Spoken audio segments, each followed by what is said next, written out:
there's a button. I feel like there's a button. It's really strange. Normally I can see myself, but I can't right now. Because the problem is I don't know when I'm in the middle of the screen or not. You're in the middle of the screen, and we're rolling, so you're good. It is what it is. Is what it is. We'll let it. No, you're good. The only thing I would suggest would be the camera's a little low. If you bring it up a little bit, it'd be better. Do you know what Like I mean? so? The other way. That's perfect. Okay. That's it. We're rolling. I'll try my best not to move around since I can't see the picture. You're perfectly in the middle. You have no worries there. So But dude, you know me when I'm talking, I'm always moving. it's all right. It's all right. Somebody commented last week. Mike Burke was standing kind of from the side, and I forgot what the comment was, but it was something along the lines of like his angle's making me like anxious or something. It was like giving him anxiety with direction. Like it doesn't matter. Whatever you're in, whatever angle you're in is good. Is it bright enough for you, or do you want me to make it even brighter? No, we're good. Okay. Unless anybody else has complaints, I think it looks good. I'm So, gonna listen up anyways. Chris Hardy from Xpel, for anybody who doesn't know you by face, welcome. Thank you. Love So, being here. let's catch up real quick. I believe it was about 15 weeks ago you were here last. And for anybody who doesn't know you, what do you do? Who are you? In your best words. So best words, my job title is U.S. Eastern Sales Manager. It means that I'm in charge of the eastern half of the United States of America and all the states that fall underneath that, along with the reps. Okay. So you manage the reps in those states. Yeah. Correct. I used to be a territory manager myself, and then, as you know, not that long ago, was promoted to this new position that they had created for myself. And then we have another gentleman by the name of Eric Cummins on the other half of the country. Got it. And then Yeah. who I don't know. It's just where my mind goes. I don't know if it's a weird question. Who oversees you? Like, where's the next structure up from that? So the vice president director of sales for Xpel, his name is Mike Mail. He's my boss. And then above him is Matt Moreau, who's the senior vice president of Xpel, who's the gentleman who recruited me to Xpel, because as you know, I have some of my own shops back in British Columbia, Canada with my business partner, David Glendenning. And then above Matt Moreau is obviously the CEO, which is Ryan Pape. Sure. And Expel's a very large company, I think, by anybody's measure. Obviously, there's bigger companies, but there's more smaller companies. Um, is there anything that now that you've spent some time within the management and moved up in the management and so on that you identify that is why Expel, in my opinion, is a big company? How they got to be such a big company, but they're still operating in some ways, in the positive ways, as a little company. Meaning, there's the there's the social media presence. You don't see that with a lot of companies. There's first name basis and friendships among and so on. How do you get so big but still maintain that? What's Expel doing right? So, I mean, we touched a little bit on some of the methodology that we've been using that's been successful for us in the past, and I'll reiterate it quickly.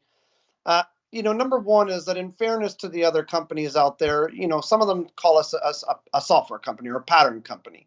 And yeah, the reality is that that is what we started as, but we've long since left that behind. Are we still obviously dominating the patterns and the software part of it? Yes, we never lost sight of that. We have many different pattern designers, and not just here in the United States, but in many countries around the world. And that has been a major factor for us. That is, the reality is that the days of bulk installations are few and far between. There are still some guys that do it. That's how they love doing it. I get it. I have mad respect for them. But the majority of people are learning through pattern installation. It's quicker, it's faster, it's more effective, and it's a lot less wasted material. And that's number one, dominance for Xpel. So one of the big things that we changed when I came over and I was the person responsible for it was that we stopped allowing other brands to use our software to install films. And that had a major effect for us. Like you said, we definitely do some really unique style of marketing. Some manufacturers, their preference for marketing is to simply hire a lot of reps and drive around to shops and say, hey, I'm here from whatever company, and my company is bigger, it's better, it's more cost efficient, it's better warranties, it's better installation, whatever. and I would call it a growth style tactic marketing, and it does work. But Xpel, when they brought out the non-yellowing film in 2011, there was two ways to get it to market. One would be to hire an insane amount of reps to do just that and try and convince shops to convert over. The other way was to try and directly talk to consumers and let them know that we've got a unique product that nobody else has that is going to be a game changer. And so we did that through social media, which is really interesting because if you think about it, back to 2011, social media advertising and platforms were really not that popular. Facebook was really probably the first major one on the market to do so with. But we did other things, right? We did the DuPont registry. We did, the Barrett Jacksons. We did car clubs. We did, Jeep Jamboree Fest and Bimmer Fest and Monterey Week. And I mean, Goodwood Speed Festival. I mean, I think at one point we realized, not obviously during COVID, but globally, we were doing over 100 events a year. And COVID obviously has put a serious damper on that. But instead of trying to talk just to shops and try and convince shop owners and or installers to use us, we talked to customers and made them aware of specific products that we manufacture. Look, we all know there's a monster in the house, which is 3M, awesome company, and they do an incredible job at branding. But because they make so many infinite number of products, perhaps that's the reason why they don't do product specific targeted marketing in the same fashion that we do. Although even then, both Eastman, who's another awesome company, and 3M have definitely noticed what we were doing, realized its effectiveness, and have started to take on some of the same strategies in their marketing platforms. So I think that those two things are the biggest culmination of the advance and putting the right people in place. Matt Moreau was a major acquisition for Xpel. Obviously, so was Mike Mayo and the team in general. And that's just here in North America. I mean, if you saw what we did, globally with some of the acquisitions of individuals and or companies, buying out distributors and things of that nature, it would all play a big part of this effect. I mean, look, we had a record year during COVID, right? Record year. And I mean, it wasn't even close to the year before. And our biggest month, I believe, in our history, I don't know if I'm allowed to say that actually yet. Sorry. I'll have to hold off on that one because I don't think we've reported some things yet, but I might have let a little bit of a cat out of the bag, but I think, and again, I haven't confirmed this, so this is not like factual yet, but I think one of our biggest months in our history, if not the biggest month in our history, exists within the third quarter of last year, and that's insane.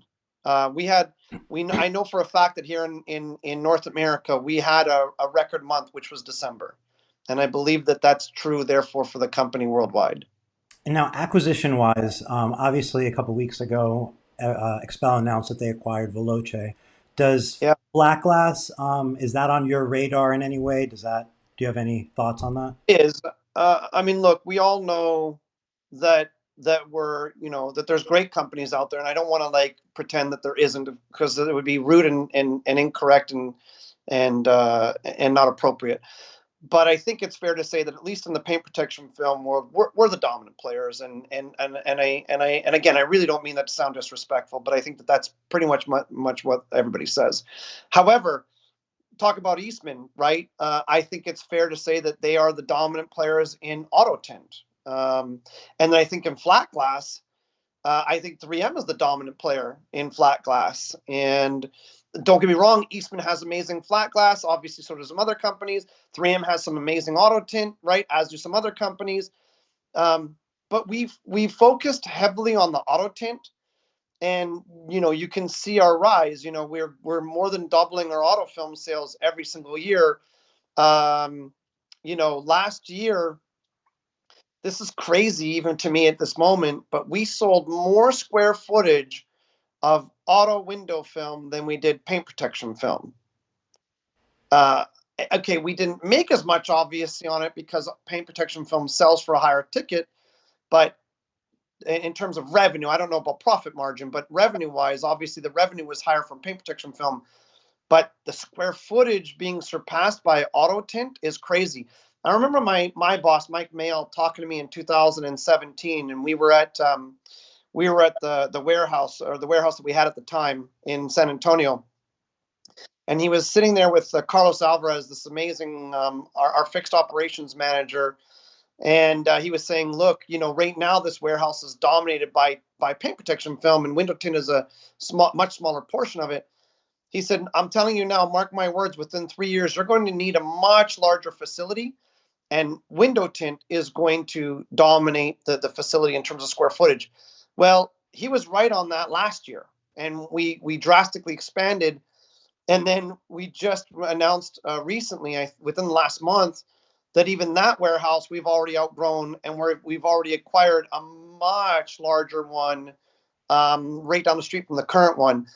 Going back to flat glass, since that was the question, we've done a good job with flat glass. We haven't done a great job with flat glass. And considering how awesome the auto window film went, it was surprising and maybe even a little disappointing to realize that the flat glass hasn't taken off like that. I mean, our ceramic coating is smoking the market, and it's much newer than the flat glass is, right? It's only a couple years old, where flat glass has been around, started in 14 as well.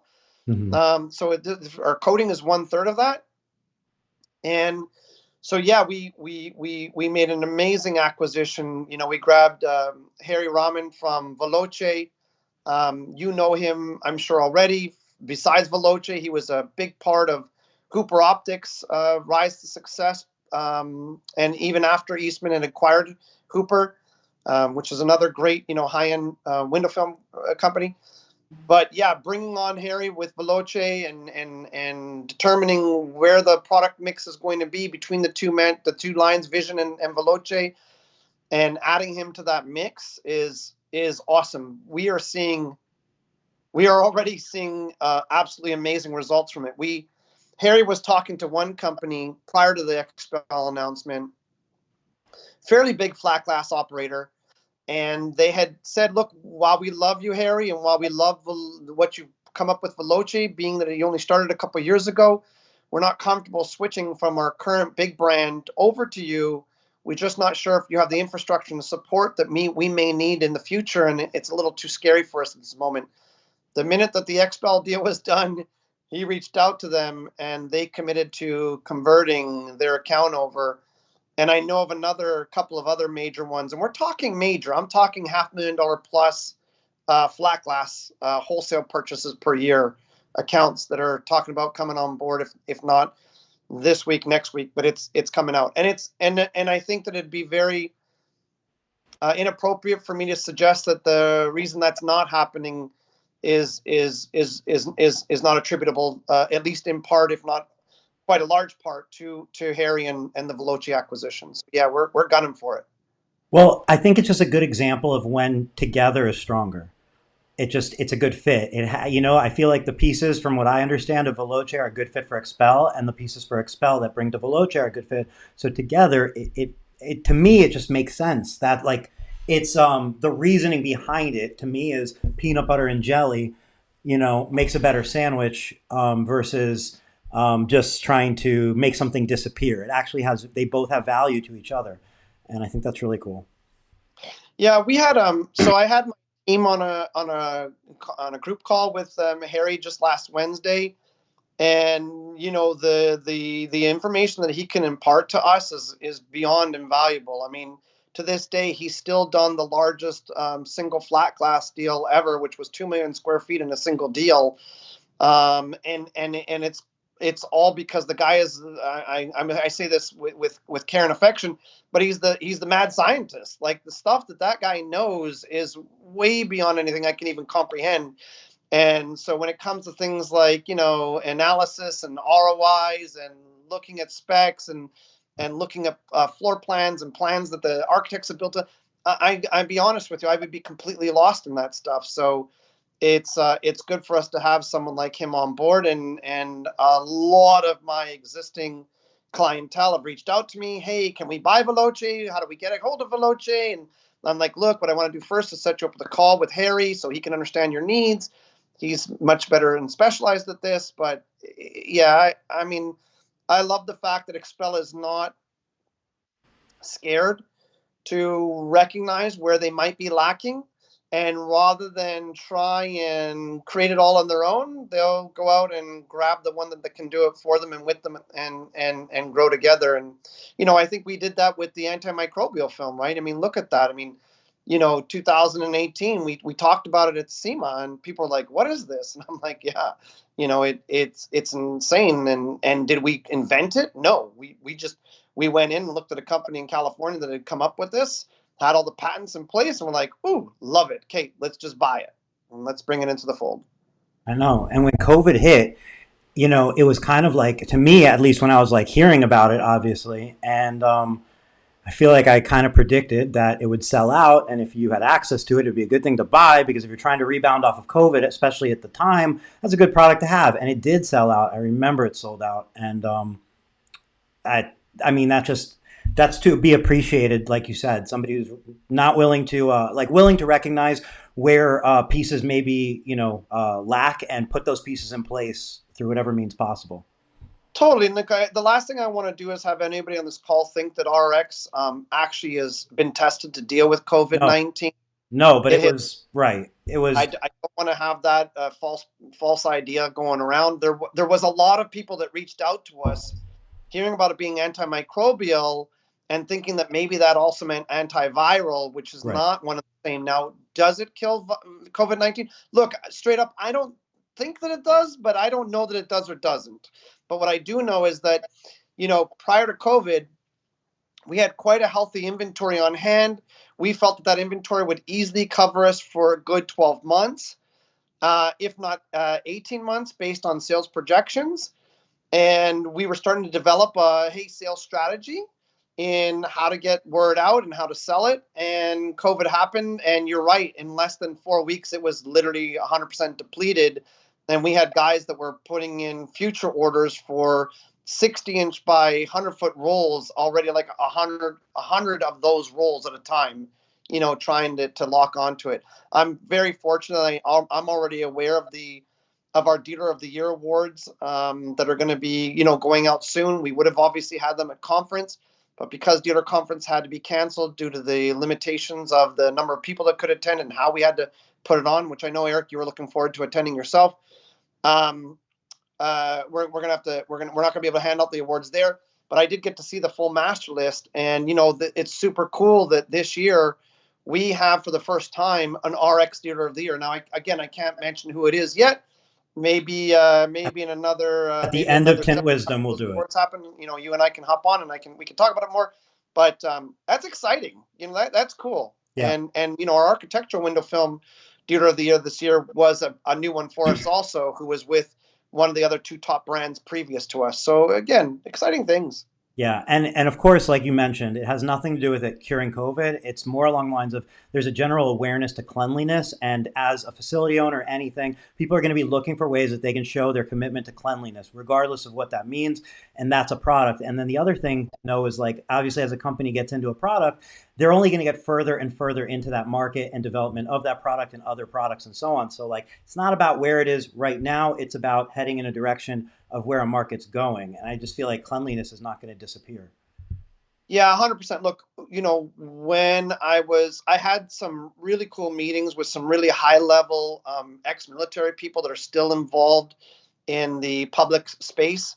One of them was a vice admiral within the Navy, and another one was a rear admiral within the Navy. I mean, really high level people. And they had like the reason what they were so interested in RX was because the VSA, the veteran facilities, hospitals, and things like that, and they were talking about how bad staph is, and that staph infection actually kills something like over 100,000 people in the U.S. alone every year, and I was quite surprised by that, and E. coli and things like that, and they were like, look, like the concern is that if you have a staph infection or an E. coli infection or some of these other bacterial infections, and you catch COVID, now your body's trying to fight two things, and how much worse does that make it, and does that make your likelihood of surviving COVID um, much more improbable? And the thought was obviously yes. So that was a big factor behind RX and its success. and the reason why a lot of people were doing it was because it would at least have a dramatic effect on bacterial infections and things of that nature. Did you catch last week's Tint Wisdom with Mike Burke?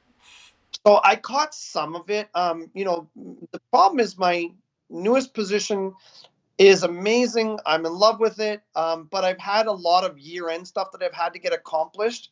And as you know, I have still it sounds weird. I have my daughter who's 1.5, so I try and balance that. And I'm back into jiu-jitsu full time in terms of competing and all that. So Well, I didn't uh, mean to put you on the spot for watching or not watching, but my question essentially is leading to you've known Mike Burke longer than I have, right? You know Mike Burke. yeah, I met him at SEMA in 17. Okay, and you're obviously familiar with Sunstoppers, and you've known him since then, and so on. I'm curious, in your words, like I get a lot of people after last week reaching out and asking me, "What do you think about Sunstoppers? What do you think about Mike Burke?" And like my answer is, if you listen to what that whole like 3 hour Tint Wisdom, you'll hear exactly what I think about Sunstoppers and I think about Mike Burke. I think in my short words is if it sounds interesting to you, I think you should talk to him. You should listen to him. You should use your own judgment. You can ask people around if you're not sure. But to me, I'm simply trying to say, everything I know, everything I've seen now over the course of a year or so, everything is pretty fucking good. Like, I see a Yeah. lot of happy people, really happy people. I see a guy who's asking for $500 a month, and I'm going to make sure you're happy. I don't see a guy who's saying, I need part of your business. I don't see a guy who's selling, I have a magic bag and it's $10,000, pay me first. I see somebody who I know I'm not trying to brag for him or anything, but I know he's not after $500. He's after a bigger picture. He's after the community and helping people from my perspective. What do you think? So I couldn't agree with you anymore. Mike Burke and I have a funny story. He was with another top brand prior to switching over to Xpel, and I met him at SEMA, and he's an ex MMA guy, and I'm an ex MMA guy, and he was more the stand up, and I'm more the ground game guy, and I called him trying to solicit his business after he had we were talking at SEMA, and he had expressed a small interest in Xpel, and I said, look, like what I'd love to do is I'll make you a deal. I'll fight you for your business. And he was like, for real? And I'm like, yeah. And he's like, okay, tell you what, you smart ass, you come on up here and you put on the pads and the gloves, I should say, and we'll go around if you can last that long. And if you beat me, then you'll get my business, right? And it was kind of like this joke. And I just right away knew from just that call alone that this man was an incredibly genuine human being that I knew that I would gravitate towards and that we would at the very least be good friends. And so that's what I did. I hopped in the car. I brought my boxing gloves with me. I did try and convince him that we had to actually do it in two ways. One is a stand-up game because I knew he'd better me on that. He'd definitely have a much bigger upper hand, not only being much larger, much stronger. One punch from Mike Burke, I'm sure, would lay me out. Solid shot, that is for sure. But I knew that I might have the upper hand on the ground, even though I'm much smaller than he is. So I said, look, I'll do a round stand up, and if I lose, I lose, which is what I think will happen. But we do the ground, and if I beat you on the ground, then I win regardless. And he's like, we'll see. Anyways, I went there. He actually held pads because I think he felt bad that he might lay one of those mitts on my head and knock me out. But we had a good time, and it was really cool because many times he will say to me that prior to getting to know me and me being involved in his life, he was much more on autopilot. He was much more interested in just relaxing and sitting back and letting his shops do what they're doing. And he was making a very handsome income already. Let's be very clear about that. Owning the number of shops that he did and being partners in some others. But somehow I was part of the reinvigoration of the Mike Burke, right? I don't know if we should swear on this or not, but if you don't mind, we have this ongoing joke, especially Eddie from Detailing Dynamics. It's Mike motherfucking Burke, right? Like and that's with nothing but love and affection the way we're saying it. But getting to know him more and more and more, it was like, wow, like this membership program that you have going on seems too good to be true. Like it is really inexpensive to be a part of the Sunstoppers program. And there is a lot of benefit that you get out of it. And I think Mike Burke is the biggest benefit that you get out of it, in my personal opinion. You do get some awesome people in the background too, like Thad. I think he's he's an invaluable part of that as well. And you become a part of Xpel.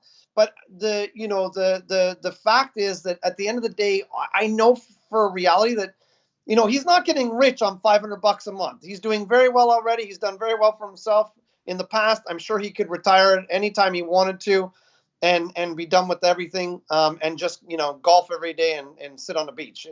But he loves giving back. He loves being part of training. He loves looking at operations and trying to help them determine where they might have some holes, how they might be able to improve on things. The only thing that I think is also worth mentioning is that it's not on our end as easy as that for you to become a Sunstoppers. So, one of the things that you're aware of, Eric, is that Xpel's very passionate about being, if we want to call it territorial. I like the fact that Harry Rahman actually came up with new terminology for me, which is that we have commitments. Okay. So what I mean by that is that if we have an operation that's in an area that's selling an insane amount of product on our behalf already in all of our product lines, we don't want to put another person in to compete against them and just take away some of that business and not really benefit anybody at all, because Xpel won't grow if the market's already tapped out, and all we're going to do is muddy the waters, right? And so what does happen is that people reach out to Mike Burke and want to be part of the program, but of course, to be Sunstoppers, you've got to be 100% Xpel on everything. It's not I want to be Xpel just on the tint, or I want to be Xpel just on the PPF. I want to just be Xpel on the coating. No, you're going to be Xpel and Xpel only on everything, because that's how we onboard every account at this point. But sometimes, we can't do it because we've already got really good representation in that area. So that's one. The other one is that there are times where we already have a really good situation with an existing Xpel account. So it doesn't make sense for Xpel to necessarily go ahead and just allow that to just be turned over to a Sunstoppers program and give up some of the things that we give up for obvious reasons for a purchaser like Sunstoppers. So it's not as cut and dry as it sounds like 100% of the time. But look, I mean, just last week after that call that you guys had, I actually had quite a few people reach out to me. And they're like, look, like, man, like, I'm loving Mike Burke's energy, and I love everything that he had to say in that 2.5 hours. It was over 2.5 hours, was the best 2.5 hours that I've ever spent, watching something like this. And I'm thinking about becoming a Sunstoppers. What do you think? And I tell them straight up, like, I think it would be amazing if that opportunity presents itself for you, and you should definitely go ahead and do it. And, I talk to Mike Burke probably daily, maybe sometimes multiple times per day. And, he's got possibilities happening in California, and he's got possibilities happening in Canada, and he's got possibilities happening all over the place. And I agree with you wholeheartedly at the end of the day that Mike Burke is as genuine as it gets. He wears his heart on his sleeve, and he's not going to make any apologies for that. And you're going to get way more out of the Sunstoppers program than you give. Right. If that opportunity is there. And again, sometimes it's not, but if it's there, it's definitely well worth it. So let me just jump into a couple comments real quick. One's for you, and the question was from Heather. She asked if Xpel has a mileage limit between dealers. So okay, that's a really good question. So this is one that comes up a lot when we talk about what we used to talk about territories, and we're now trying to change that terminology to area commitments. So to try and explain it in the best way possible, here in the United States, we geo-target areas, meaning that if a shop is in an area, we look at that shop and we try to determine the population within the town or city that they exist in. Let's just make this very simplistic for mathematical purposes. Let's say that the town the shop exists in has a population of 100,000 people, okay? In the United States, we would like to geo-target that area for between 75 cents and $1 per person being sold per year. So we would like to see between $75,000 and $100,000 being sold per person per year in that area. In Canada, the number is much higher because we have a much higher penetration, as you know, for paint protection film per capita. It's $2 per person in Canada, but again, 75 cents to $1 per person here in the US. If we look at that market and we see that there's an existing shop in that market and that shop is doing $10,000 per year, well, that's only 10 cents per person. We know for a fact that there is much larger room for growth than that. We have many geo-targeted areas where we're already at $1 or over per person in the US. So knowing that that works and works very well, we recognize that there's an opportunity there. Now, we have a very sophisticated piece of software called Power BI. And on that software, we can look at the actual mileage between the shops. And we can then look and we can determine in that mileage between the shop, let's square it off. What is the population density within that block? And what is the median average household income within that block? And so we can go, okay, well, that shop is in this town, but the other shop that's asking us is less than a half a block away. Well, really, that half block away doesn't represent the whole 100,000 people anymore, right? And we will then turn around and go, okay, that's too close for comfort, but a shop on the other side of town is definitely not. And the other caveat to this is that we need that shop to represent all of the product lines. So sometimes we have a situation, I was just dealing with one earlier today, where Thad had reached out to me from Sunstoppers saying, hey, I've got an opportunity. Here's where. I won't mention where yet because it's not finished, but it's in Florida. And is that a spot that you feel will be open? Well, I said, look, Keith is the manager of Florida. I'm looking on the locator. I see a couple of shops already listed for that area. I think that you'd be better to reach out to Keith and figure out for sure. And so he did. And Keith was like, look, unfortunately, I'm already tapped out there.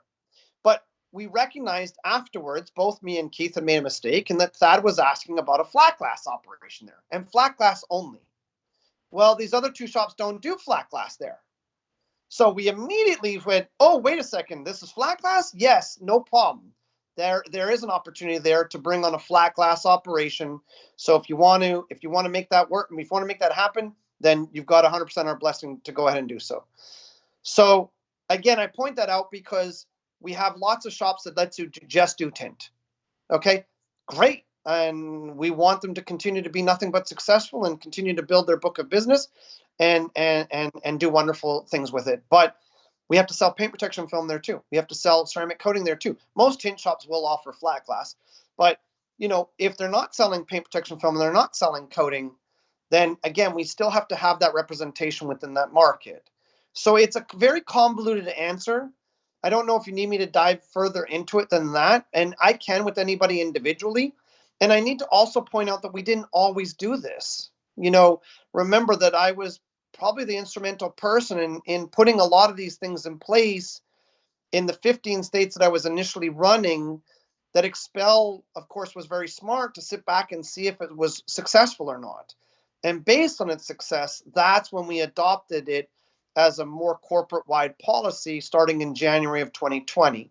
And have any of us made mistakes here and there? Absolutely, myself included. Have I had an opportunity approach me and I think, oh yeah, no problem, I can bring that person on board, and then I go and look and I'm like, oh, you know what, I'm so sorry, I have to backtrack on what I said. That's happened to me. Have I also brought a shop on board not realizing that there was another one close by because of the way that the metrics was working at the time? Yeah, that's happened too. Very infrequently, but it has. And when it has, I've been a man about it and called the operation up and said, look, I just need you to be aware of a mess up that I made. How can I make it up to you? And I usually will work with that shop to figure out something that's equitable to both of us.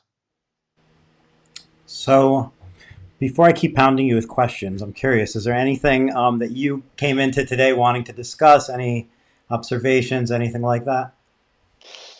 No, I mean, I didn't. I look last time. It was off the cuff, just like this time. I really liked that. Right, right. I love the fact that the first question you really peppered me with last time was, "I understand you're the reason why we don't have cut bank." Put me on the spot.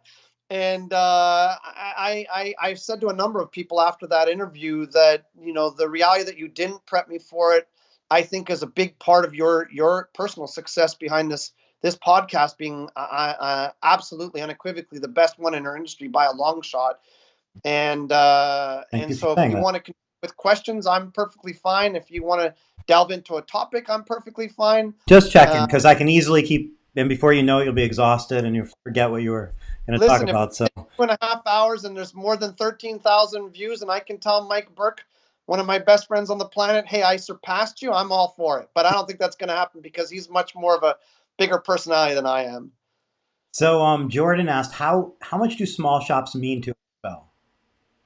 They mean a lot. Look at most of the shops start out as small. I hope everybody on this call remembers something, which is that I am, in fact, a shop owner prior to coming on board with Xpel and still am. Now, it's not a conflict of interest. Why? Because they're in Canada. I'm here in the US. They're on the other side of Canada. And in reality, my business partner, David Glendenning, and our general manager, Julian Asadik, are running it. I do get involved on a daily conversation with them to just get an oversight of what's happened within the business.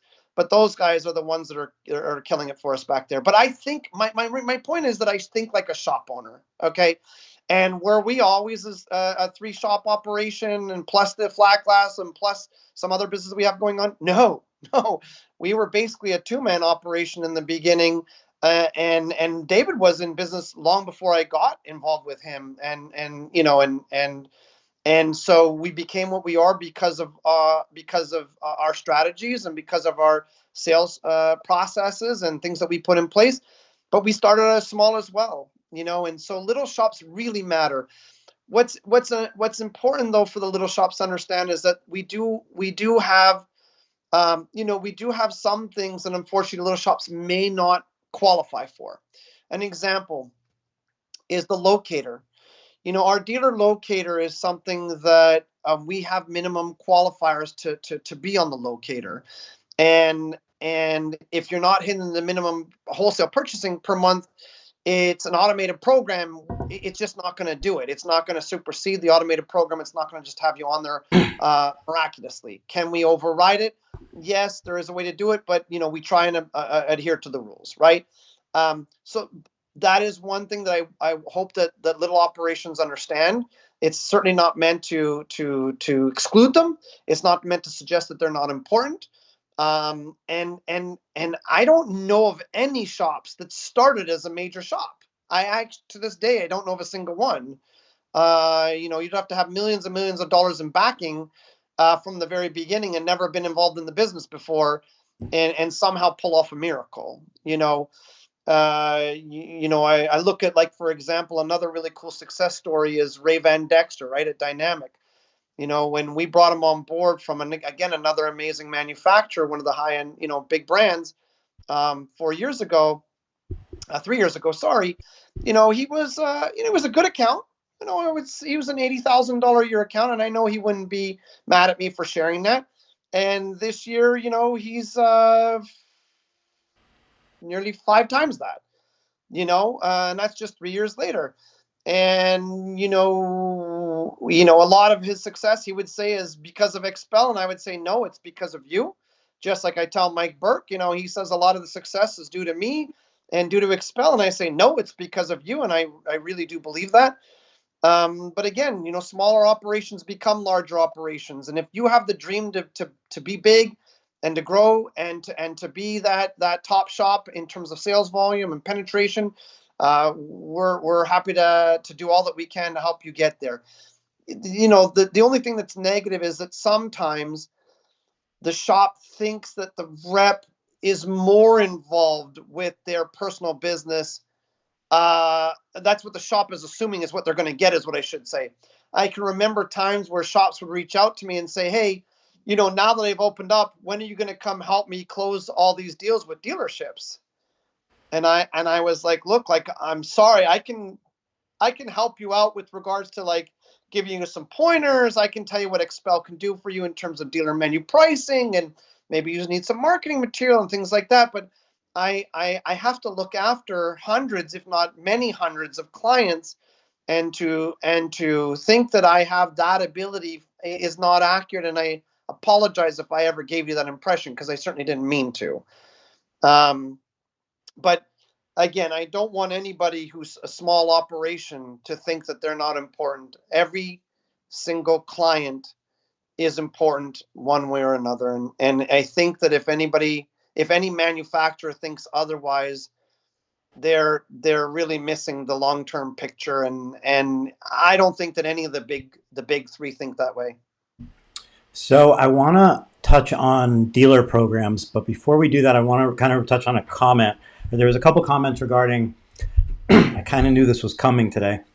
Uh-oh. How much Xpel we've had on Tint Wizdom, because I feel like it's been probably 2, maybe 3 weeks, and it feels like a lot of Xpel. And I just kind of want to explain that because it's worth explaining, because it's literally what's going on. So first and foremost, the reason why you're on today is because you basically told me, open door. You want to talk? Let's talk. I'm down any day, anytime. Now, there are other manufacturers that I've gone out of my way to reach out to multiple and multiple and multiple times, and I get crickets and I get turned down and so on. So what I'm simply saying is, first and foremost, you have to understand there's a part of what I really like about Xpel. When I mentioned there's a presence on Facebook, there's also a presence on Tint Wizdom, there's a presence and through everywhere, and like that is like self-fulfilling. So what I'm saying is I've never turned somebody down that I can remember. But you have to understand there are companies that don't want to come on a live. There's no way they're coming on a live. They're not sharing anything. They feel they have nothing to talk about. They have no, and so on. So what should I do?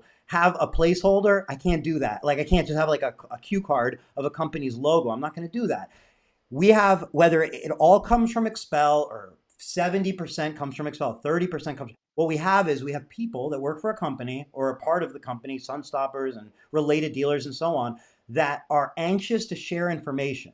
So, you know, Chris isn't coming on here and saying, I can't really talk about anything because I don't want my competitors to steal what I'm doing. I don't want to tell people what's working because they're going to steal it. I can't train my competition. He's not saying any of that, but you will be surprised. More, I think, in my opinion, more of the industry will give you that response if you ask them to share information than the amount of people who are willing to share. So, you have to not say, why are we having so much Xpel, in my opinion. You should say, thank you for Xpel for doing that, and thank you for sharing that. And I'm not just trying to kiss ass here, but what I'm saying is Mike Burke coming on and talking about what he's doing. Okay, if you want to be part of that, cool. If you don't, you know what he's doing? He's paving the way for you to do and compete with him. That's what he's doing. He's paving a trail. I don't remember who was before Mike Burke doing what Mike's Burke doing. Mike Burke ran through some trees, cleared out the brush, and right now he's paving a trail. If you don't want to go down that trail, no problem. But you do get the benefit of watching him, watching his successes, watching his mistakes, watching everything. And then you will have an easier path going down your trail or going down a trail with somebody else or whatnot. You have to appreciate the experience. So, like, what do I get out of talking to somebody from Xpel? I really appreciate the access. I really appreciate who knows what I'm going to learn from this conversation. And I mean that so sincerely. I don't care where it comes from per se. Like it doesn't matter what brand. It's thank you.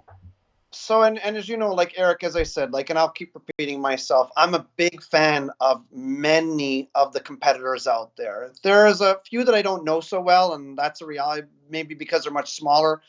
But especially the big three, I openly state over and over again how big a fan I am, and I have many friends that work within those companies, and we chat all the time. And so does Mike Mail, and so does Matt Moreau, and so does Ryan Pape, and Yeah, we are much more of an open book sort of strategy and policy. Perhaps some of the other companies do have a more corporate structure, and maybe because of that, of they're course. worried about what might be said or not said. I don't know. But I have a good friend. I don't know if you've ever heard of Manny over at EPD, but that's the distributor for 3M. He's my number one competitor over here on the East Coast, and we openly say to each other, from 9 to 5 we are competition, and after 5 o'clock we're buddies. And I'll grab an account from him, and he'll grab an account from me, and we understand that that's just the way the cookie's going to crumble, and we're totally cool with it. But I mean, that they are 3M's distribution for something like 15, 16 states. And I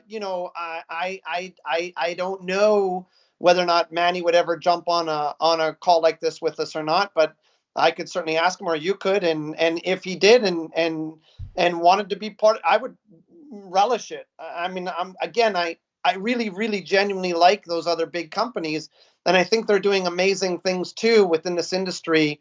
And if they wanted to share it all, great, and if they wanted to keep it to their chest, I can appreciate that strategy just as much.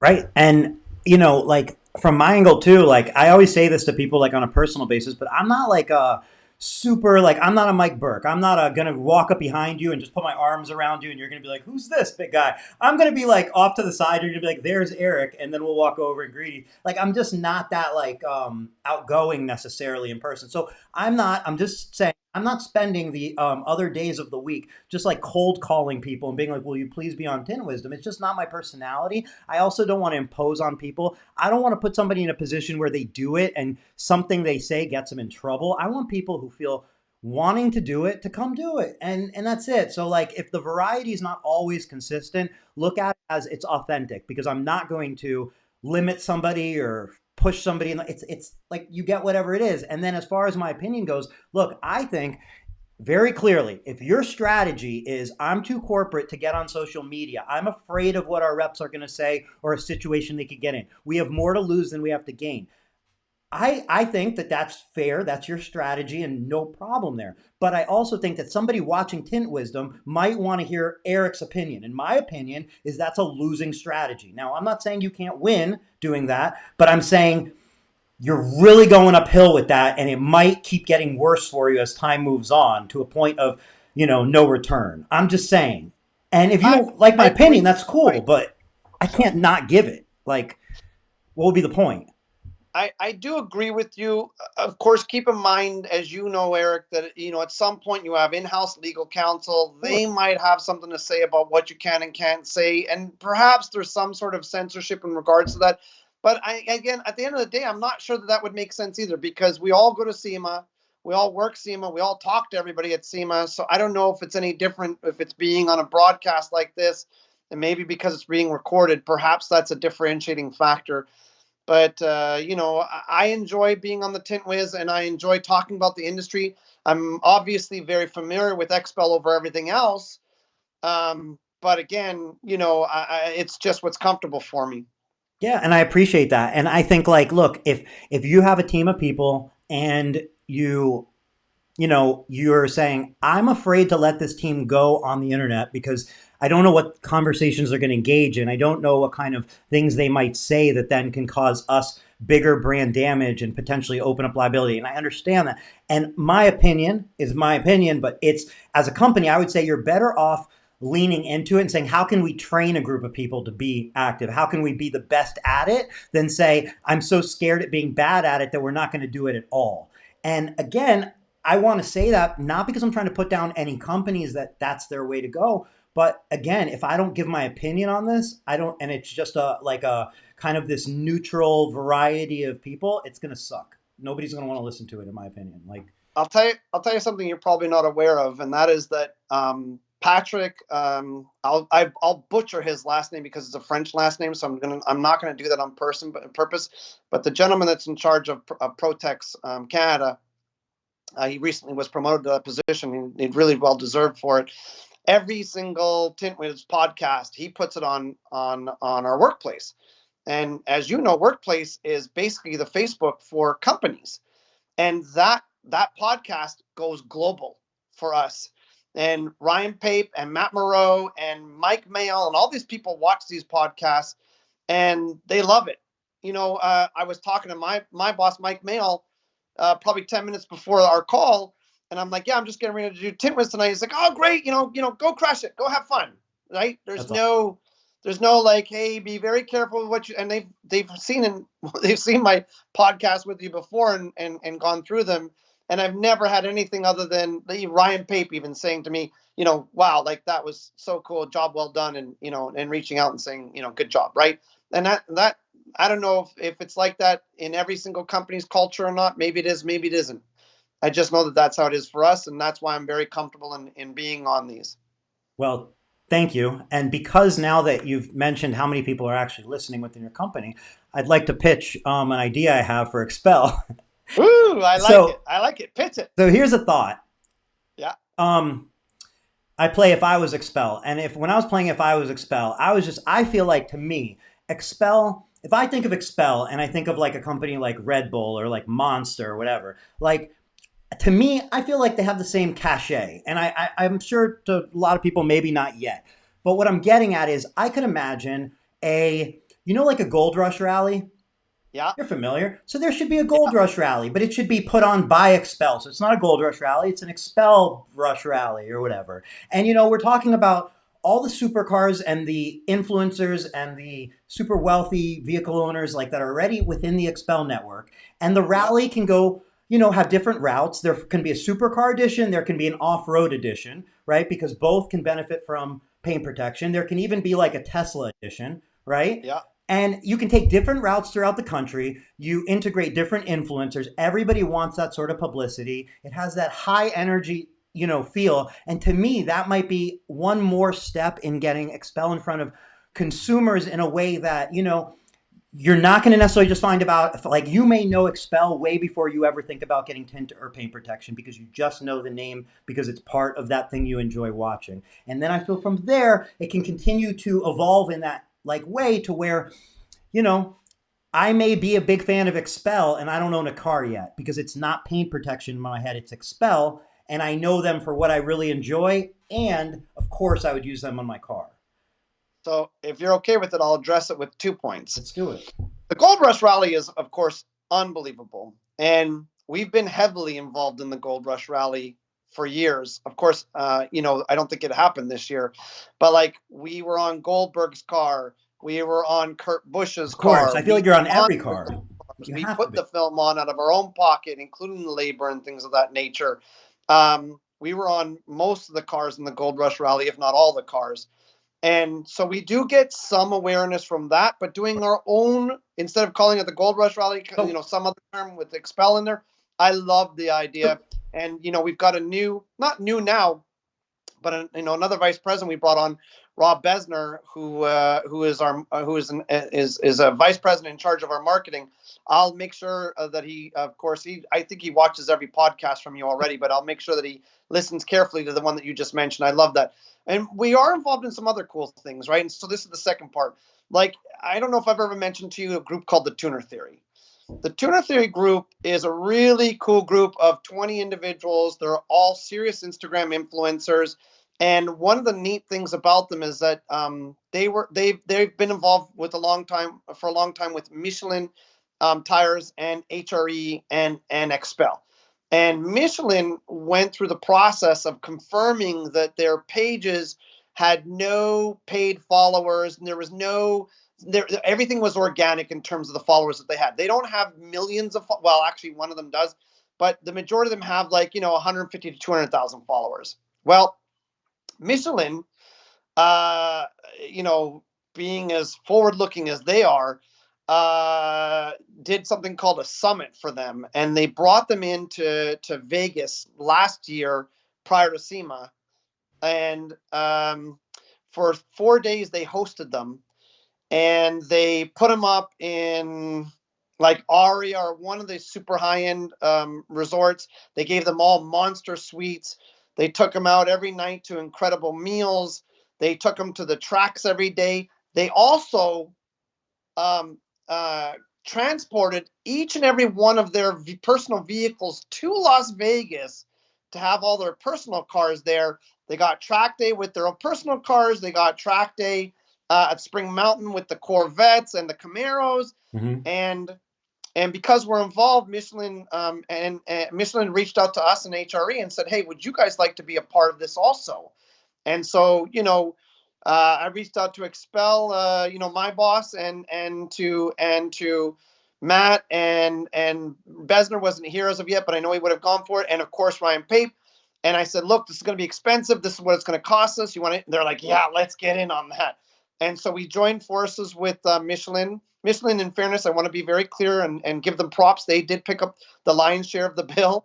But I mean, one night I personally took every single member and the Michelin guys and the HRE guys out to a Cirque du Soleil show, and we had this incredible this incredible 4-day event with the tuner theory, and we're still involved with the tuner theory on an ongoing basis, and I love that relationship. So we do try very hard to look beyond the norm and recognize where we might be able to partner with somebody that or an organization that will have a very positive effect. Look, the Sugar Mama Foundation, this was found, Dean Mitchell was the one that brought this to us. And what an insane, cool, program that they're doing, this nonprofit skin cancer program. They have their event coming up soon. It's in March. I'm looking forward to being involved in it again. Sunstoppers right away is like, look, we'll put in all the labor to tint their buses that they drive around and do their skin testing for skin cancer. We'll do all the labor for free, and Xpel provide all the film, and we're like, yeah, we're in. And hey, let's pick up a table at their major dinner, and let's get involved in the auction, and then we got the stamp of approval from the Skin Cancer Itself Foundation. Skin Cancer Foundation is now we're now recognized by the Skin Cancer Foundation as an official film that they stand behind for trying to of course deal with things like melanoma and other versions of skin cancer. And these are just some of the really cool, unique things that I feel that Xpel is not afraid to get involved in and be a part of and help out and look, and we said this before, right? Our marketing is absolutely been an insane source of growth for Xpel, and we relish and welcome any and all ideas. And don't get me wrong, do we do them all? Of course not. We have budgets that we've got to try and stick within, and obviously sometimes we go over them, and sometimes we don't. Look, another cool one, right, was Ryan Martin had reached out to me through an operation in Atlanta. I don't know if you know him, but he was the winner of Street Outlaws last season or the season before, and he was like, hey, like, what do you think about putting Xpel and doing Xpel on my whole entire, my new drag racing car? And I'm like, yeah, that sounds great, let's do it. And his very first broadcast on television, there he was wearing an Xpel t-shirt and Xpel hat, and I didn't even ask him to do that. That was just something, and he's got lots of sponsors besides Xpel, and that was just something cool that he did on his own. And I don't know, man, like I just love how forward thinking Xpel is. And again, I apologize, and I don't want to make this sound like it's nothing but the Xpel story, but it's easy for me to look at some of the cool things that we do that I don't see the other brands doing, and now some of them are starting to do it. I mean, look, Eastman picked up Supercar Blondie, right? Good for them. That was a good acquisition on their Yeah, part. but they picked it up like it was a couple of years ago, wasn't it? Yeah, and And she it was was there. like that, Uh, one and done. Sorry. It was one and done. Yeah, I don't know if they still have her on board or not. I haven't heard. I don't I haven't followed up with it, but she was there at SEMA, and but still, like, hey, like, like, there you go, like, there's an example of using a model that we've been using for quite some time successfully, and going, hey, look, something Xpel's doing is working, and we need to not lose sight of that. And look, like, there's areas that Eastman is doing a better job than us. There's areas that 3M is doing a better job than us. And so when we see that gap or that distance between the two of us in those areas, then we go out and try and deal with it. And they're doing the same, right? I mean, look, we just talked about it earlier. Harry and Veloce. That's for one solid reason, because we're watching Eastman and 3M run away with the flat glass, especially 3M, right? And we're like, man, like, we need to get in on that. The way it looked So to me with the influencers from Eastman, not taking anything away, but from the way it looked to me was they said, we have to get in on this influencer thing. They found two or three because I feel like James was the Stradman was one at the same time. I'm trying to remember because they were up on the screen at the Tint Off. And I think they dipped their toes in it. And then based on nothing in the last year and a half, I feel like it was a try. And then maybe now I'm guessing, but maybe couldn't justify it. Maybe said, I don't know if it worked. And that's it. And my whole thing is you have to go head in. You have to try and keep trying and keep trying until you master it. It's repetition. It's not one and done. One and done worked like 10 years ago. Now it's like thorough integration. You want to see things over and over and like authentic. And that's why I think the Xpel Rush Rally is going to be such a hit because you'll be going through dealers from Yeah, certain dealers to other dealers. So they'll have yeah. a photo and content opportunity in front of that. The city will obviously cover, $20 million worth of cars coming their way or 100 Teslas coming their way or whatever it is. And the shops benefit. I'll want to be on the route if I was a shop. And the amount of content from the trickle effect from people watching, passing people, the influencers that are driving the vehicles, Tesla or Xpel Rush Rally 2023, and So then an I off-road love this idea, version. and here's what I want from you then. If we pull this off, which I love it, right? And like now I'm you're getting me excited about this idea. If Okay, we pull this off, I want an agreement from you. And that is that you and I are gonna pilot and co-pilot some 100%. exotic vehicle through this event. 100%. And All right. we also need to You do said a it. off-road version through like the Mojave Desert or whatever. We'll be in TRXs and Raptors. And imagine that with PPF and Expel everywhere. And like people love that. That's all they want to do. Like, how many TRX and Raptor owners just wish they could get in a line of other TRX and Raptor owners and drive fast in the sand? That's like the Absolutely. dream. Like leave work right now and head to the desert. Yeah, I would be in. I would be in. I actually went to Glamis a couple years back and got to drive a class. I think they called it a class 10. I don't really know what that means, but it was a class. I'm positive that was the term, a class 10 dune buggy, and it was insane. So I mean, doing that with a TRX or a Raptor would be even better. But addressing that one thing that you did talk about, which was one and done. This is our third season with Tuner Theory, and let me be very clear about this. Tuner Theory reached out to us. Not that we wouldn't have relished, obviously, having them on board from the very beginning and going after them, but it was my good buddy Gens, who owns this super amazing restaurant in Jersey. If you're ever in the Jersey area, go to 212 Italian Bistro. I promise you it's the best Italian food you'll ever have. But Gens had reached out to us on behalf of the Tuner Theory and said, look, we're super selective. It's not about the money for us. It's 100% much more about, can we genuinely get behind the product? And he was like, in our opinion, in the paint protection film and the window film, they knew that we were bringing out XR Plus window film at the time. And so they were like, in our opinion, there's no other company that we would want to partner with besides Xpel. And look, again, we're into our third season, and these guys are still doing builds. There's still members that are doing builds, even with everything going on, every single month. So it's incredible. It's insane. What we've gained from that group is 100 times more valuable than, I won't mention anybody specifically, but some influencers that charge an insane amount in comparison. Can I want to bring up a comparison, but I'm trying to. I don't know if it's That's not so. good. Go ahead. No, it's not. It's not going to step on your toes.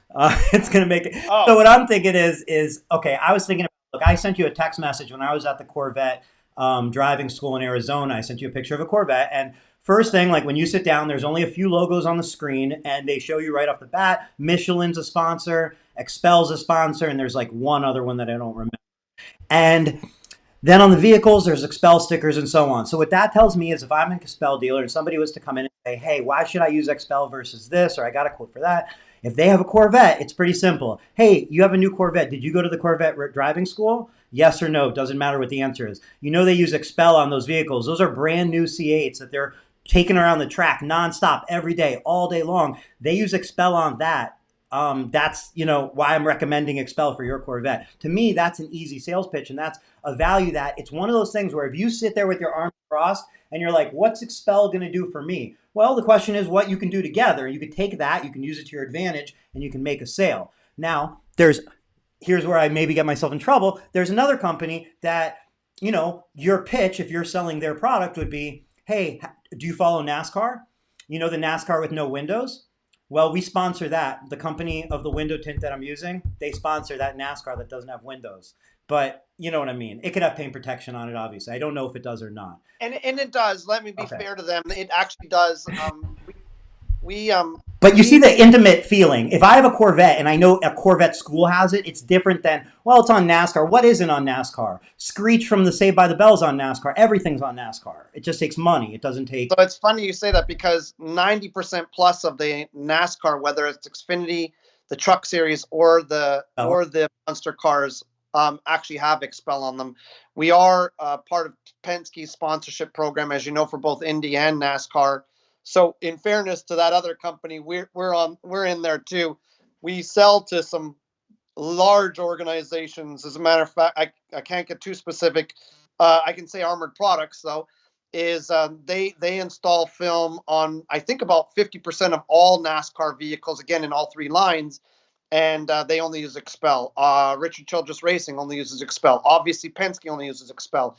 Um, but there is something to be said about obviously having your name on a platform that's as widely recognized and watched as that. And Penske, of course, is our focus since we're actually fully involved as a full blown sponsorship versus the other companies that are buying the product from us. But look, I not to get it. dis. Look, Corvette Museum. You mentioned the Corvette. Yeah, it's cool to be at Spring Mountain. Absolutely, love it.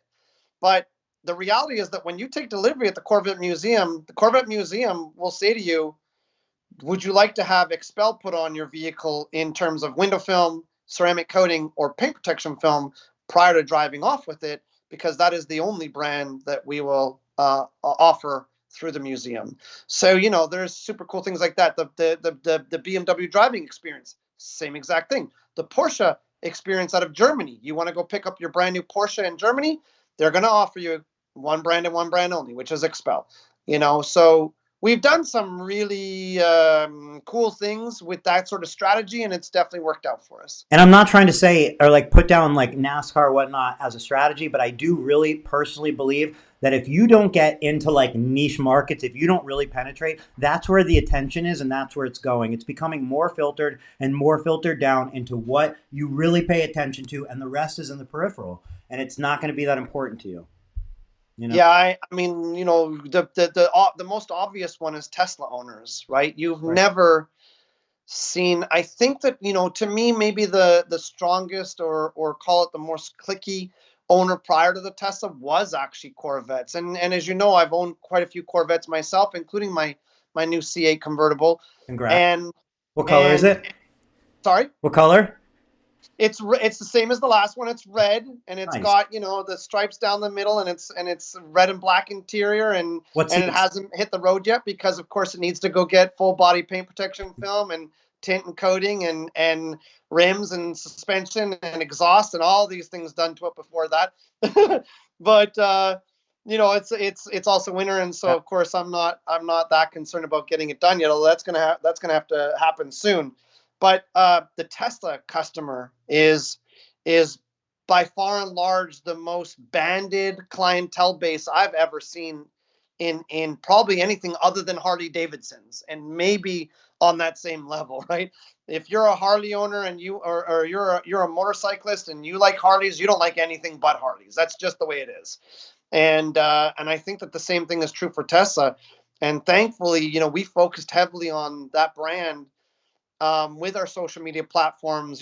Danny Durkin was doing an incredible job with our Instagram, and Dobbins was doing an incredible job with a lot of our events. And of course, Dobbins is now a rep for me and handling one of my territories.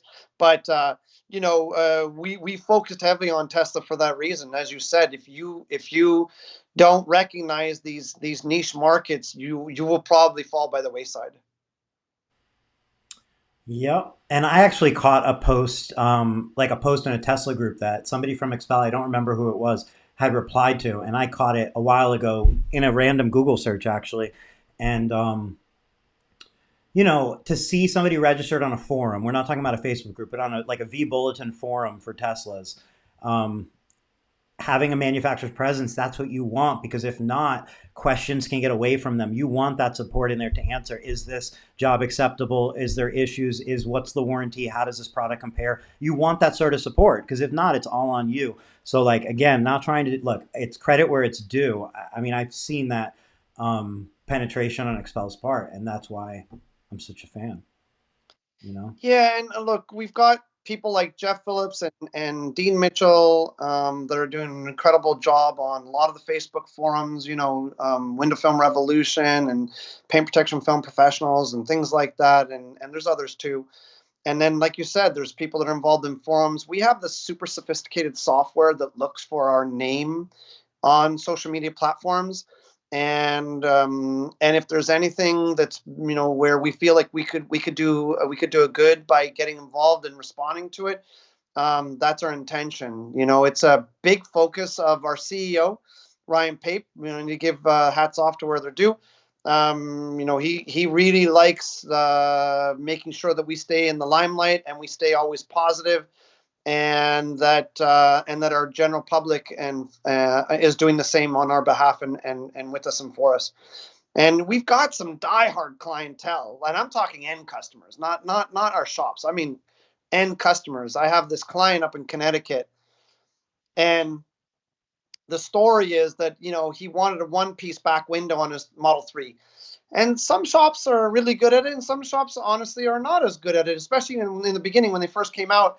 And he had sent some photos to us to say, hey, like, what do you think of this install? And I'm like, look, like, it's not a bad install, Jack. It's actually pretty reasonable, but I understand the things that you're pointing out, and so let the shop take a second chance at it. And shop took a second shot at it, and Jack was still unsure. And he sent me the pictures and he said, what do you think? And I said, no, even better than the last one. And I'm sure that if the guy had done 3 or 4 more, because again, I think this was his first shot at one piece in the back window Model 3. I said, I'm sure that by the end of it, it'll be phenomenal. I said, tell you what I'll do. Let's make you really happy. I said, why don't I, on my own dime, fly none other than Dean Mitchell out of Montreal, Quebec, Canada, down to the shop in Connecticut and let him personally tint your Model 3 back window for you in a one piece. And if you're not satisfied with that tint, then there's no such thing as you being satisfied, because there's very few tinters other than maybe Mike Burke that could give Dean Mitchell a run for his money on this planet. And the customer was in shock that I was willing to do this. And I said, well, absolutely, because at the end of the day, you're super passionate about your vehicle, and I'm just as passionate about your experience with Xpel. And the shop is getting a lot out of it because, in essence, they're going to get to see arguably the world's best tinter do this in front of them and maybe give them some pointers and some. And I paid for the whole thing, like out of my what we call P&L, right? My profit loss statement, because I am responsible for my territory. And that client is involved in a lot of Tesla forums. And if anybody ever says anything about Xpel, I can probably almost assuredly count on him to jump in and say something. And that wasn't the deal. Like, I never asked Right. that of him at all. It wouldn't have But worked if he's you just did. that passionate about being that way. And he texts me still, Merry Christmas and Happy New Year and hope all is well with the baby. And I've never met this guy, but this is just one of those, cool experiences that has happened, that has helped us out and benefited us, and I don't want to pretend that every experience is perfect. It's not, and it's not for any film company. Not every single ounce of film is produced by anybody that's always perfect. Not every single shipment goes perfect. Not every single person gets everything right. Have we made mistakes? Xpel has made many mistakes. Chris Hardy has made many mistakes and will make many, many more. The key thing, of course, is to own it, fix it, and not be afraid of it. Just this week, we're dealing with a situation where a customer was really unhappy with an install, had provided this reasoning behind the being very unhappy with this install.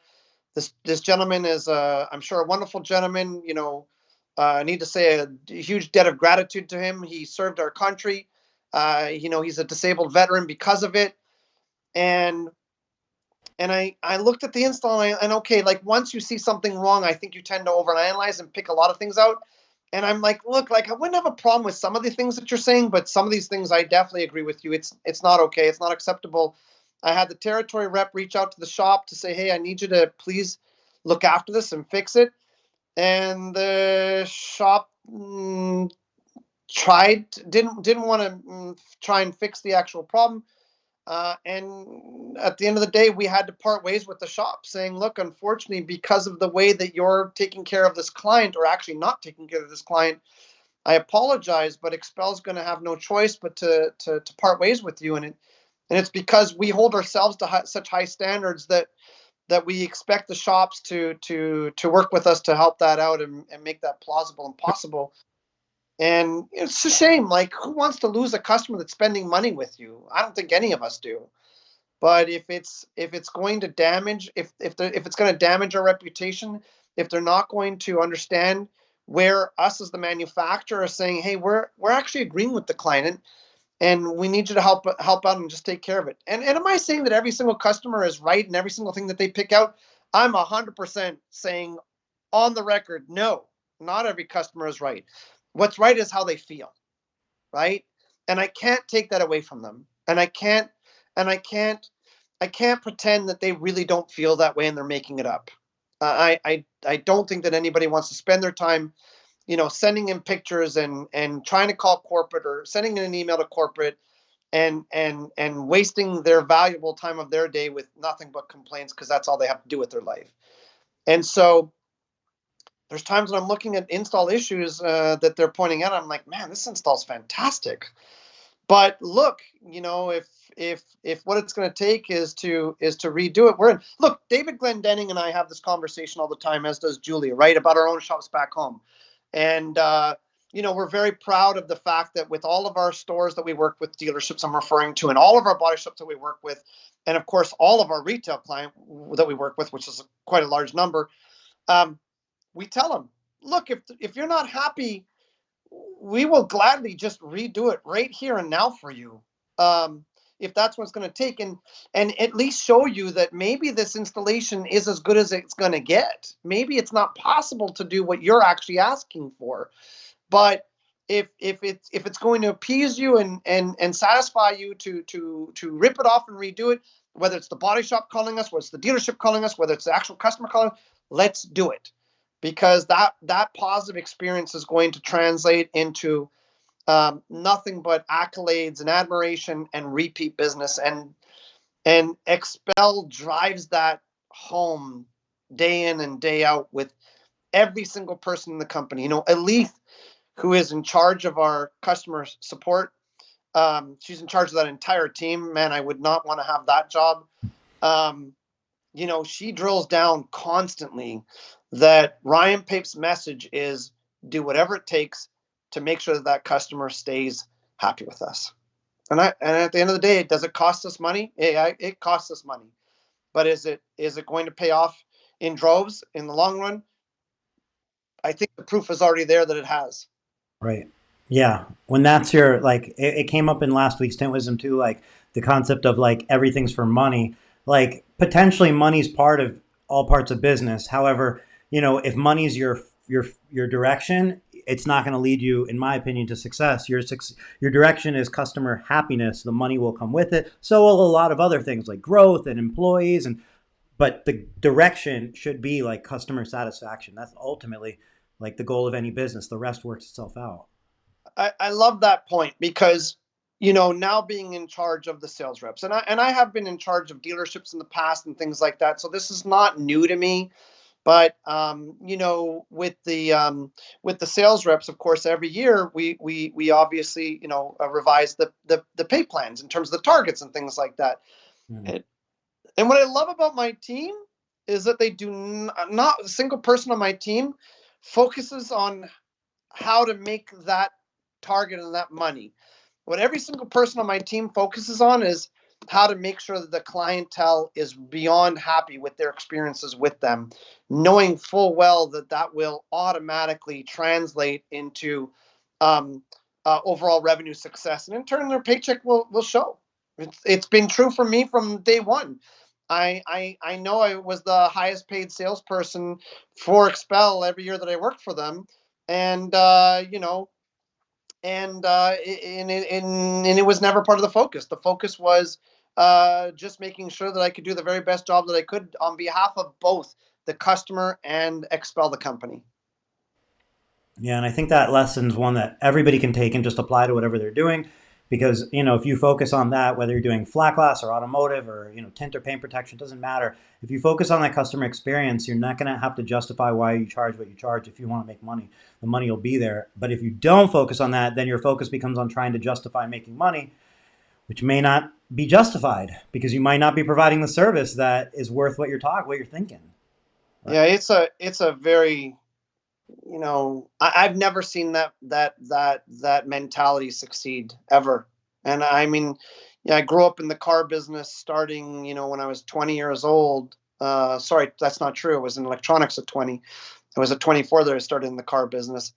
And the guys that tried to focus on, hey, how much commission am I making on that car? Hey, before let me go out and renegotiate or try and pop them for a few more bucks so I can make a few more bucks on the back end.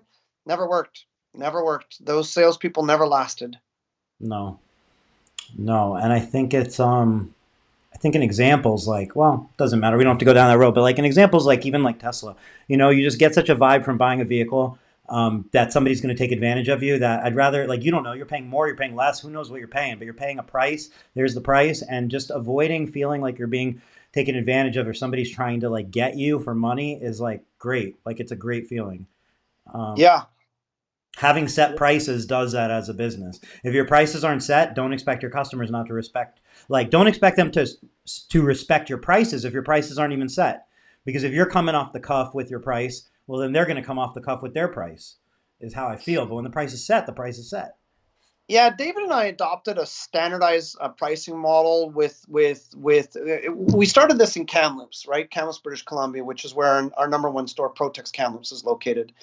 And we were looking after a couple of dealerships, but we wanted to focus on getting a lot more dealerships on board. And one of the things that I had recognized, this is fairly close to when David and I had formed our partnership, was that David was having them use this model of like looking at the price of the kits, each kit for every car individually that they want to have on, and then figuring out the labor part, and then figuring out what they would make on that job retail versus what we would make on it wholesale. And when David and I first, joined forces, it was with this idea that, hey, we wanted to grow the business, right? We wanted to become much larger than what it was, and how would we accomplish that? So one of the first things I said, and David, of course, latched onto, was standardized pricing. I said, well, what if, just what if, every dealership that we look after has the exact same price for a car, for a partial or a full front end, and doesn't matter the brand at all, and then a set price for the pickup trucks and the SUVs because they are larger vehicles, right?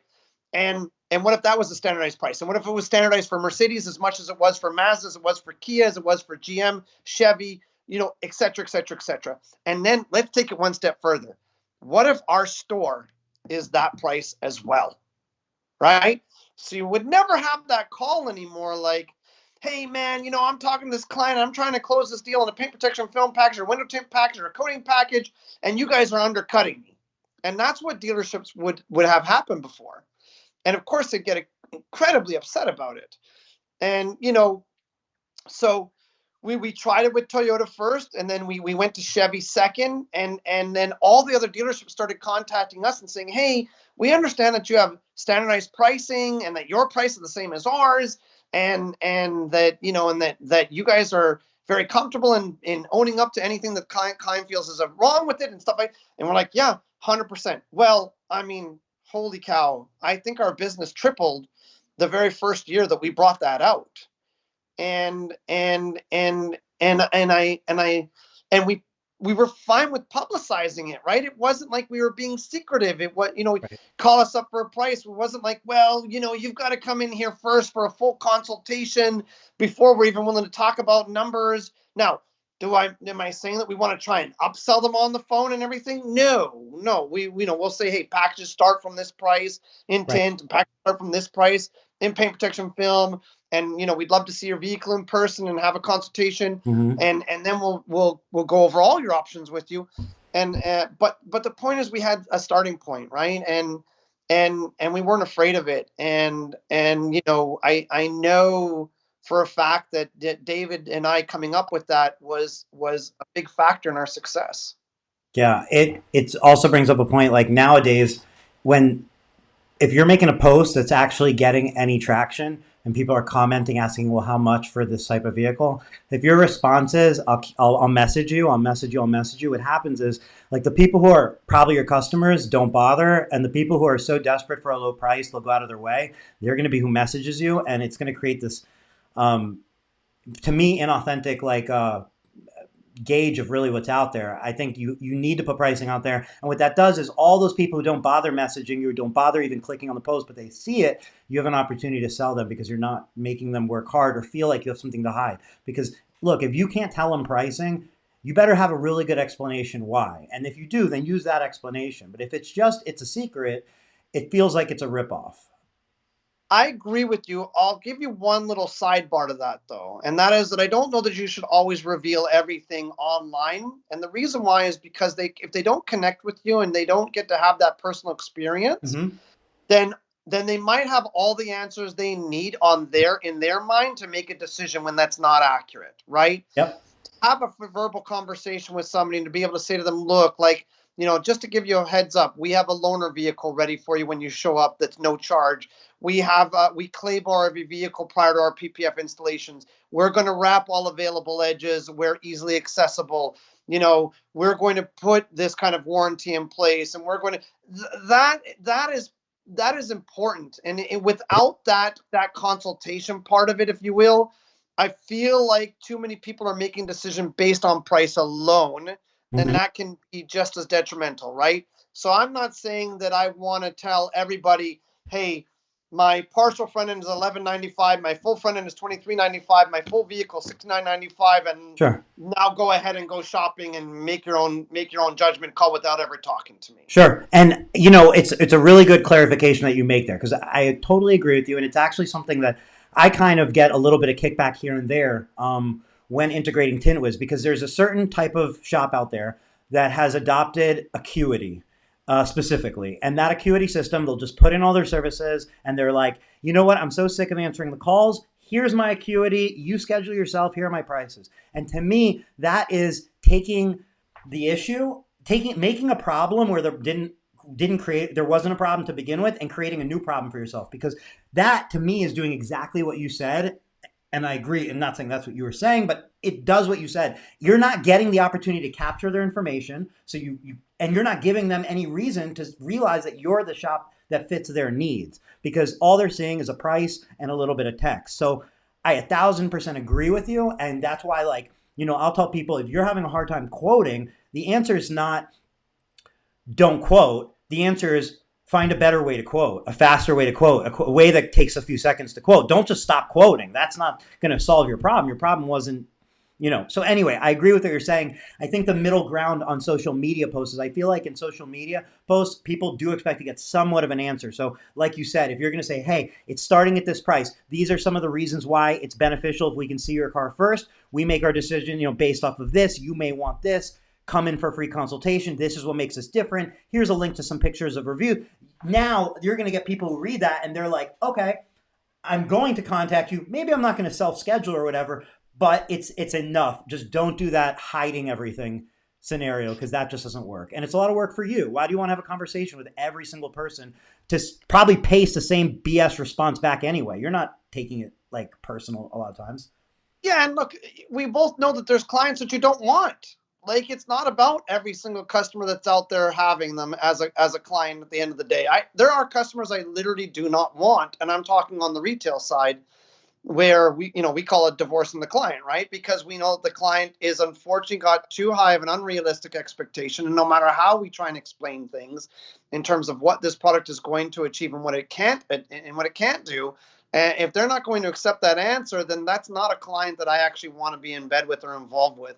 Now, do we close over the phone? Yeah, we close a lot of deals over the phone, but I think a lot of that actually has to do with the fact that we've been in business for so long. We dominate the marketplaces that we're in already, that the consumer knowledge about us and how we do business is already out there and known. One of my favorite shops to always go visit is All American Paint Protection. I don't know if you've ever seen the store, but it literally looks like an Apple store. Like, I'm not joking. front and back. I'm not just talking just what the customer sees. Even the back end is stunning. And Brett and Tiffany do an insanely good job with that operation, and they really enjoy the verbal conversation on the phone, an initial consultation, but they always follow up with an in-person consultation, and they go through everything in fine detail. I mean, there's times when I'm talking to Brett and he's telling me he's had an hour and a half consultation with somebody, and I'm just like, wow, like I don't know if I could afford that much time to be with the client in one of our own shops back home. But then I look at what what their sales are, their retail sales are per month, and I'm like, oh yeah, for that kind of money, yeah, I would definitely do the same thing. There's no perfect answer to the No. question, but I agree with you that being elusive and not coming up with some kind of answer to quoting, you just sound like you're on the fly and you're just trying to figure out how much is this guy going to nickel and dime me for after I give him the answer. Right. Yeah. Yeah. And a lot of times it's even fear of the competition knowing your pricing. Like all they can do is cut $10 off and now they're going to take all your business. And like that doesn't help the customer, which is again, is your motivation to, you know, uh, not inform your competition, or is your motivation to help your customer? And if it's to help your customer, your competition is not even in your mind or conversation, you know? Yeah, I mean, some clients are 100% price focused only. If that Yep. is literally their only focus, I'm not the shop for them. And to be very candid, Xpel's not the company for them either. We do not pretend to be the cheapest brand on the market. Are we drastically more expensive than the other two big boys? No, we're all in the same line. But fact of the matter is that we're not looking to be involved with the cheapest, and we're not going to be the cheapest ourselves. And just to throw some team non-expel out there, like just to sort of point, expel, like you saying that creates opportunity for somebody to go, we are the cheapest. We're the cheapest. We get you in and out the fastest. This is what you can expect from our service. And it's like a yin and a yang. Everything somebody does creates an opportunity in the other direction. And that's, again, to bring it back, like why I think everybody can find value no matter who you're listening to for the most part, because it reveals something, whether you're doing the same or you're going to do the opposite. I like the Look, idea of doing I the opposite, even, you know? I know $99 window tint companies that are successful, that they've been in business for many years. Am I a fan of that strategy? No, not personally at all, Right. and not involved in my business model and not involved with Xpel's business model. But that doesn't change the fact that I literally do know of successful operations that are doing it. And the owner is making money. You know, I don't know how. To me, in my head, I'm like, well, what's missing from this equation? But at the end of the day, like you said, there is a yin and a yang, and there is two sides to each opportunity, and it's a matter of you picking the one that works best for you. And whatever that case may be, I'm happy for you. That's it. Well,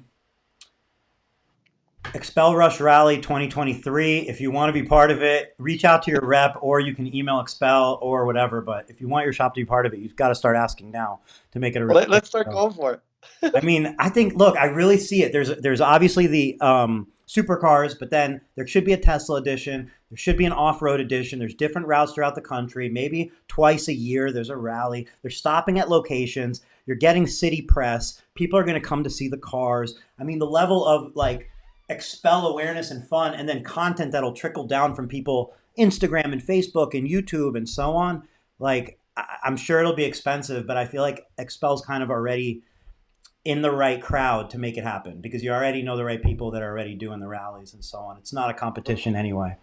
I'm gonna look, Mike, my boss, Mike Mayall, and a number of the reps, including Dobbins and stuff. A number of them have Raptors. I'm just gonna let them know, hey, by the way, you're donating your Oh, vehicle for the purpose. there we go. There we go. I'll tell Mike, hey, I know that you're absolutely OCD about the cleanliness. Just to let you know, I'm gonna borrow it for a week. Eat every meal inside the vehicle on the checkpoints. And by the way, we're gonna take it off road also. And if you go through your warranty, if Expel has warranties like registrations of their customers, they could potentially take all the Raptor customers and they could potentially send them an email letting them know about this event, or Tesla customers or something. I mean, there's just so many ways that I feel like it could get the community involved. And It sounds like Yeah, the that's most something we're fun. heavily focused on right now. We're going to an online registration process. We have it in place right now, but it's not fully operational. It works, but it's not fully operational in all the capacity that we have planned for it. But yeah, that is part of what is a big part of the reason behind doing it, and and Ryan Pape has been instrumental in getting it built out for us, and it's to be able to make people our community aware of not just one part of our business, but all parts of our business and the social media platforms and some of the things that we're involved in and doing. I mean, like again, like that Skin Cancer Foundation, the Sugar Mom. I just think that stuff is just so cool, and that a lot of our public would love to be fully aware of what we're doing in the back end. I agree. Chris, thank you so much for doing this. Thanks for always being a willing participant, being so My candid, pleasure. and I Thank you for really having me, appreciate it. and I really enjoy this platform. And again, Tint Wiz is by far the best platform out there for it. So it's awesome. I love what you're doing, Eric. Thank you so much for saying that, and obviously, thanks for everybody for listening. And if you want somebody on there, just ask them to be on there, and then they'll be on here. So it's that simple. But thank you, Yeah. Chris. Okay, buddy. All Have right, a have good a great night. night. Bye, You too. everyone. Bye. Bye bye.